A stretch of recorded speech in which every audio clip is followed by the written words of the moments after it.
तर 1779 सरकारी कर्मचाऱ्यांचे आदिवासी प्रमाणपत्र बोगस असल्याचं आता समोर आलंय। राष्ट्रीय अनुसूचित जमाती आयोगाच्या कारवाईच्या सूचना आहेत। आयोगाच्या सदस्यांनी आदिवासींच्या राखीव जागांवर झालेल्या भरतीचा आढावा घेतला।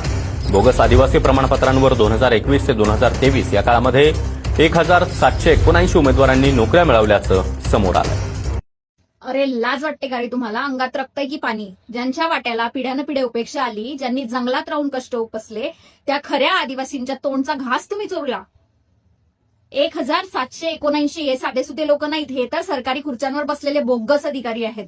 खोट्या सर्टिफिकेटवर डल्ला मारला यांनी आदिवासी पोरांच्या नशिबावर। खऱ्या आदिवासीला पोटा पाण्यासाठी वनवन फिरावं लागतंय आणि हे बोगस लोक एसी गाडीत फिरतायत। हे म्हणजे कसं झालं माहितीये का? कष्ट करायचे एकाने आणि आयतं खायचं दुसऱ्याने। अरे मागासलेले म्हणायला तुम्हाला लाज वाटते?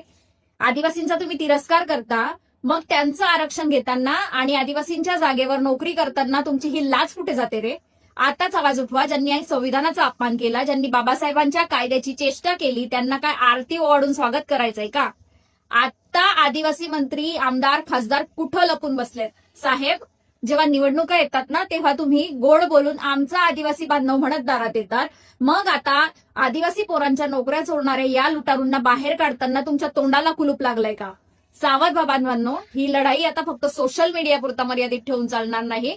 जोपर्यंत हे 1779 बोगस अधिकारी बाहेर निघत नाहीत आणि खऱ्या आदिवासी पोरांना न्याय मिळत नाही, तोपर्यंत शांत बसायचं नाही। करा हा व्हिडिओ इतका शेअर करा की मंत्रालयात बसलेल्यांच्या खुर्च्या हलल्या पाहिजे। जय आदिवासी, जय जोहार, जय भीम, जय संविधान।